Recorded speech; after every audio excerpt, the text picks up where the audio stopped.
दिनुहोस् त। कृष्ण कन्हैया लाल की, सतगुरु महाराज की, प्राणनाथ प्यारे की। पर ब्रह्म परमात्मा श्री राजश्याम जी को श्री चरण कमलमा दण्डवत प्रेम प्रणाम गर्दै अब यहाँ मलाई 10-12 मिनेटमा होलसेलमा सम्बोधन गरेर प्रवचन राखिदिनुहोस् भन्नुभएको छ। र मैले सबै सन्त गुरुजनको श्री चरणमा कोटि कोटि प्रेम प्रणाम गर्दै उपस्थित सुन्दर साथजी भक्त समुदाय सबैलाई प्रेम प्रणाम गर्न चाहन्छु। प्रणाम। प्यारे सुन्दर साथजी, परमात्माको असीम अनुकम्पा छ। यो 313 पारायणमा हामी उपस्थित भएका छौँ। 313 लाई जोड्दाखेरि 7 हुन्छ अनि यहाँ 7 दिनसम्मको यो पारायण 7 र 7 जोड्दा 14 हुन्छ। 14 लोक अनि हाम्रा शरीरमा पनि 14 इन्द्रियहरू, 5 कर्म इन्द्रिय, 5 ज्ञान इन्द्रिय, 4 अन्तस्करण र सद्गुरु महाराजले 14 वर्ष सुन्नुभएको लोक पनि 14। यी 14 लोकबाट हामीले पार हुनको लागि यो हाम्रो यो पारायणमा हामीहरूले सम्पूर्ण खजाना लिएर जानुपर्छ भन्ने सार हामीहरूले बुझ्न सकिन्छ। र अहिलेका युवा वर्गहरूलाई सम्बोधन गर्नु भन्नुभयो। युवाहरूलाई म यही नै भन्न चाहन्छु, उठो वीर अमर जवानों जागो, अब ज्ञान से दुनिया को जगाना है, जाति पंथ भाषावाद मिटाकर सुख शीतल संसार बनाना है। क्या निधे हमारे जीवन में बिस्तर पर अब आग लगी है, पार्टीवाद और प्रांतवाद की आग में धर्म जलकर राख बनी है। क्यों जी रहे हैं हम धंधुकारी की तरह, काम क्रोध लोभ के पीछे भाग के, जीना हो तो जिए हम मोमिन की तरह, केशव लाल छत्रसाल जैसे जाग के। सतगुरु महाराज की। र युवा र युवाले व्यसन त्याग्नुपर्छ, युवतीले फेसन त्याग्नुपर्छ। अहिलेका युवाहरूले प्रश्न गर्दछन्, वाइ रिलिजन, वाइ फिलोसफी? मैले उनीहरूलाई भने, religion is for life, life is for love, love is for living beings, living beings are for society, society is for world, world is for peace, peace is for bliss, and bliss is at Paramdham. Therefore, make the world Paramdham by changing your heart itself. Until and unless you change your heart, you can't realize that Brahmic blessing. Krishna Kanhaiya Lal ki. अर्थात धर्म प्रेम को लागि हो, प्रेम जीवन को लागि हो र हामीहरूले प्रेम गर्ने प्राणी मात्र को लागि हो, प्राणी संसारको शोभाको लागि हो, संसार शान्तिको अनुभव गर्नको लागि हो, शान्ति आनन्दको अनुभव गर्नको लागि हो। आनन्दको सागर परमधाममा छ। त्यो सागरलाई हामीहरूले हृदयमा अनुभव गर्नुपर्छ। विकारलाई हटाएर निर्विकार बनेर मात्रै त्यो सम्भव छ। त्यही भएर हामीहरूले धार्मिक हुनुपर्छ, त्यही भएर हामीहरूले आध्यात्मिक हुनुपर्छ। त्यसो भए धर्मको लागि बुझ्नलाई हामीहरूले के गर्नुपर्छ भन्दा परब्रह्म परमात्माको भक्ति गर्नुपर्छ। र सबै एउटै होइनन्, all are not one, but in one all are there. सबै एउटै होइनन्, एउटामा सबै छन्। जसरी सबै इन्द्रिय एउटै होइनन् तर एक आत्माले गर्दा सबै इन्द्रियहरू काम गरिरहेका छन्। इन्द्रियको सम्बन्ध देवी देवतासँग छ, आत्माको सम्बन्ध परमात्मासँग छ।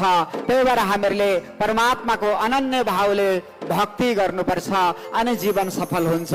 त्यसो भए वेदबाट पुष्टि गर्नुहोस् परमात्मा श्री कृष्ण हुन् भने मैले भने वेदमा 3वटा प्रश्न आउँदछन्। कः परमो देव, कः परमो देव, कुतो मृत्युर विभेति, कस्य विज्ञानेन अखिलम ज्ञातम भवति भनेको छ। वेदैमा यसको उत्तर पनि दिएको छ, कृष्णो हवै परमम दैवतम, कृष्ण नै परब्रह्म परमात्मा हुनुहुन्छ। गोविन्दान मृत्युर विभेति, गोविन्दसँग काल पनि थरर कामदै भाग्दछ। गोपी जन्म वल्लभ ज्ञानेनम सर्वम ज्ञातम भवति, गोपीको वल्लभ कृष्णलाई हामीहरूले जानो भने सर्वस्व जानिन्छ, सर्वस्व मानिन्छ भनेर यस प्रकारले वेदमा सम्बोधन गरेर प्रश्न गरेर उत्तर पनि दिएको छ। र हामीहरूले कन्फ्युज हुनु पर्दैन। यति धेरै इष्ट धर्म मार्ग पन्थ हामीले के गर्ने भनेर अहिलेका युवाहरूले प्रश्न गर्नुहुन्छ र यसको समाधान शास्त्रमा गरिदिएको छ। तारतम वाणीले झन् रहस्य उद्घाटन गरिदिएको छ। हामीहरूले कुराहरू बुझ्नु पर्दछ। र गीतामा पनि प्रश्न आउँदछ। श्री कृष्णले भन्नुहुन्छ, बहुनी में व्यतीतानि जन्मानि तब चार्जुन। 4थो अध्यायमा गएर भन्नुहुन्छ, हे अर्जुन तिम्रा र मेरा हजारौं जन्म भए, म सबै जान्दछु तर तिमी एउटै याद छैन, तिमीलाई जान्दैनौ। यस प्रकारले भन्नुहुन्छ। एक ठाउँमा भने अर्को ठाउँमा भन्नुहुन्छ यद्गत्वान निवर्तन्ते तद्धाम परमम मम, जहाँ गएपछि कहिल्यै फर्केर आउनु पर्दैन त्यो मेरो परम धाम हो। जब गएपछि कहिल्यै फर्केर आउनै पर्दैन भने हजारौं जन्म तिम्रा र मेरा चाहिँ कसरी भए भनेर त्यहाँ प्रश्न गर्ने भने ती प्रश्न निस्किन्छ। यसको समाधान केवल तारतम्यले मात्रै गर्न सक्दछ, अरूले गर्न सक्दैन। अर्को ठाउँ श्री कृष्ण भन्नुहुन्छ सर्वधर्मान परित्यज्य मामेकम शरणं व्रज, तिमी सबै प्रकारको धर्म त्यागेर तिमी मेरो शरणमा आऊ भनेर एक ठाउँ भन्नुहुन्छ। अलिक प्रत्यय गएर त्यही अध्यायमा भन्नुहुन्छ हे अर्जुन तिमी तमेव शरणं गच्छ सर्वभावेन भारत, तिमी त्यो परब्रह्म परमात्माको शरणमा जाऊ भन्नुहुन्छ। एक ठाउँमा मेरो शरणमा आऊ भन्नुहुन्छ, अर्को ठाउँमा त्यो परमात्माको शरणमा जाऊ भन्नुहुन्छ। अर्जुन कन्फ्युज भए म कता जाने र यो प्रकारको शङ्कास्पद ज्ञान गीतामा पनि छ। यसको रहस्य उद्घाटन केवल तारतम्यले गर्न सक्दछ, तारतम्यको छत्र छायामा आउनुपर्छ। श्री कृष्णले अर्जुनलाई भन्नुभयो अहम त्वा सर्व पापेभ्यो मोक्षयिष्यामि मा शुचः, तिमी मेरो शरणमा आयो भने सर्व पाप माफ गरेर मोक्ष दिन्छु भन्नुभयो। तर हामी महाभारतमा सुन्छौँ हेर्छौँ मरेपछि अर्जुन कहाँ गए त? शरणागति तब कौन तमेव, तपाईको शरणमा आए म शिष्यस्तु हम साधु माम त्वम प्रपन्नम, मलाई शिष्य स्वीकार गर्नुहोस् भनेर शरणागति भए। तर मरेपछि परम गति हुनु पर्थ्यो, किन नर्क गए त अर्जुन? फेरि कहाँ गडबड भयो? यसको पनि उत्तर रहस्य तारतम्यले खोल्दछ। प्यारे सुन्दर साथजी, यो सबै रहस्य उद्घाटन हामीहरूले अहिले यहाँबाट गर्न भ्याइँदैन, छोटो समय छ। तपाईहरुले यसको पुरा उत्तर सुन्नु छ भने रञ्जन सुर्खेत भनेर युट्युबमा सर्च गर्नु होला, त्यहाँ यसको सबै मैले उत्तर दिएको छु, यहाँ तपाईहरुले सुन्न सक्नुहुन्छ। प्यारे सुन्दर साथजी भक्त समुदाय, त्यसले गर्दाखेरि समय छोटो भएकोले मैले दुई पंक्ति आफै कोरेको म जहाँ गए पनि सुनाउने गरेको छु, तपाईहरुलाई मैले सुनाउन चाहे।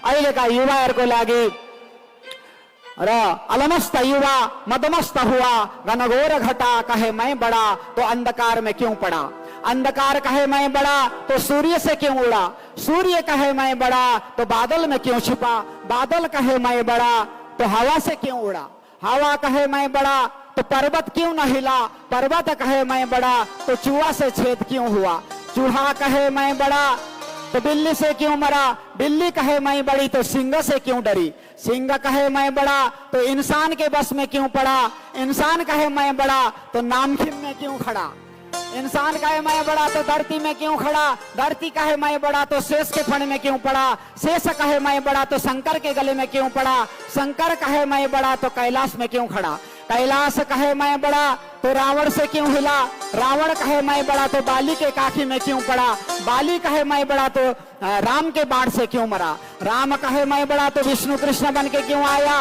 विष्णु कृष्ण कहे मैं बड़ा तो गोलोकी कृष्ण बन के क्यों आया, गोलोकी कृष्ण कहे मैं बड़ा तो अक्षरातीत कृष्ण बन के क्यों आया, अक्षरातीत कृष्ण कहे मैं बड़ा तो सुंदर साथ के दिल में क्यों पड़ा, बोलो कृष्ण कन्हैया लाल की। त्यसले गर्दा म मेरो भक्तको अधीनमा छु भनेर श्री कृष्णले भन्नुभएको छ र हामी भक्त बन्न सिक्यौं भने भक्ति सूत्रोपनब्ध, भक्तिको डोरीले, अनन्य भक्तिको डोरीले परमात्मालाई हृदयमा बाँधेर राख्यौं भने अनि ब्रह्म आत्मा बल्लभ बन्न सकिन्छ। त्यहाँबाट सबैभन्दा ठुलो त भक्त के बस में हे भगवान, अहम भक्त पराधीन, भक्तको अधीनमा म छु। सबैभन्दा ठुलो त वास्तवमा गएर भक्त, अनन्य भक्त बन्न सक्ने रहेछ। हामी त्यो दर्जामा पुग्ने प्रयास गर्नुपर्छ प्यारे सुन्दर साथी भक्त समुदाय, र हाम्रो जीवनलाई हामीले सफल बनाउनु पर्छ। यसरी हामीहरूले यी कुराहरूको चिन्तन गर्दै गर्दै हामीहरूले आफ्नो जीवनलाई सफल बनाऊ। अब म अलिकति यहाँ दुई पंक्ति मैले जोडेको छु, तपाईहरुलाई समय छ भने म सुनाइहाल्छु। र यहाँ मैले सबैको सार, वाणीको सार परमात्मा अनि परमधाम भनेर हामीहरूले पाएका छौँ। यो पनि मैले जहाँ पनि नयाँ ठाउँमा सुनाउने गरेको छु। हेर्नुहोस्, परमात्मा पनि पबाट, परमधाम पनि पबाट छ, पाप पनि पबाट, पुण्य पनि पबाट छ। यो साउन्ड अलिकति बढाइदिनु होला। र यो प अक्षर बडा महत्त्वपूर्ण रहेछ। पबड़ा पितृ, पबड़ा पति, पबड़ा पत्नी, पबड़ा पुत्र, पबड़ा पुत्री, पबड़ा परिवार, पबड़ा पद, पबड़ा प्रेम, पबड़ा प्रशंसा, पबड़ा परीक्षा, पबड़ा पास, पबड़ा प्रतिष्ठा, पबड़ा पब्लिसिटी, पबड़ा प्राध्यापक, र पबाट प्रेमी, पबाट प्रेमिका, पबाट पुरुषार्थ, पबाट प्रपर्टी, पबाट पुरोहित, पबाट प्रवचन अनि पबाट प्रधानमन्त्री। यो पको पछाडि लाग्दा लाग्दै हामी प्रधानमन्त्री बन्न पनि पछाडि नहट्दा रहेछौँ। मौका पायो भने हामी चौका लगाउँदा रहेछौँ। अब यी सबै पको पछाडि लाग्दा लाग्दै हामी पबाट पुण्य गर्ने होडमा पबाट पशु बलि गरेर पबाट पाप पनि गरिहाल्दा रहेछौँ, पाप होइहाल्दो रहेछ। अनि पबाट हामी पतन हुँदा रहेछौँ, अनि पबाट हामी पकडा पर्दा रहेछौँ पबाट पुलिसद्वारा, अनि पबाट पिन्जडामा हालिदिँदो रहेछ, अनि पबाट पश्चातापको सिवा केही पनि रहँदो रहन्छ। हाम्रो जीवनमा पश्चाताप मात्रै रहँदो रहेछ। त्यही भएर महामती प्राणजी भन्नुहुन्छ, ते माटे तमे सुन जो साथ, एक कहो अनुपम बात, चर्चा सुन जो दिन नै रात, आपण नै त्रुठा श्री प्राणनाथ। त्यही भएर यी सबै पबाट प्राणनाथजी महाराजले भने अनुसार, पबाट पीतम्बरदास महाराज, पबाट प्रमोद सुधाकरजी महाराज, सबैले भने अनुसार पबाट परोपकार गर्दै, पबाट परमात्माको, पबाट पाउमा, पबाट प्रणाम गरी, पबाट पवित्र भएर, पबाट 25 पक्ष, पबाट परमधामको चिन्तन गर्दै गर्दै पबाट परमानन्दमा पबाट प्रवेश गरौँ। बोलो प्राणनाथ प्यारे के सतगुरु महाराज के। र मेरो समय पनि अघि पुरा भइसक्यो होला। यति भन्दै सबैलाई प्रणाम गर्दै मैले प्रणाम गरेँ। मैले गरेको प्रश्नको उत्तर पाउन तपाईँहरूले युट्युबमा रञ्जन सुर्खेत टाइप गरेर सब्सक्राइब गर्नु होला, त्यहाँ सबै उत्तर पाउनुहुन्छ। प्रणाम।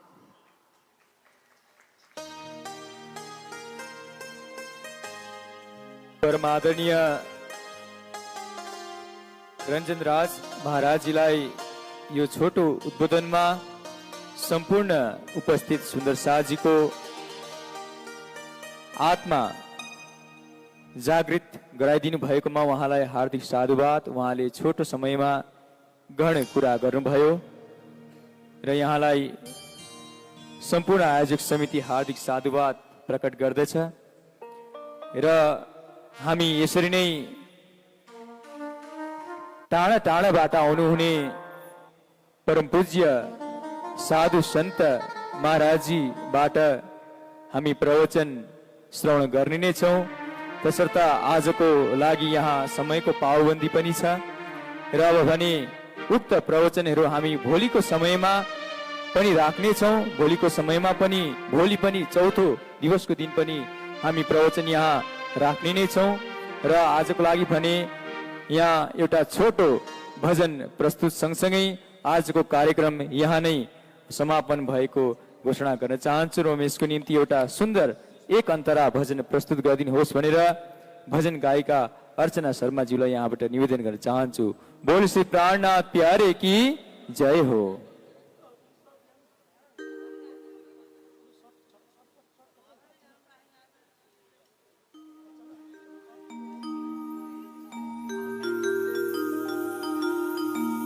बोल श्री कृष्ण कन्हैया की जय। मुझे चरणों से लगा ली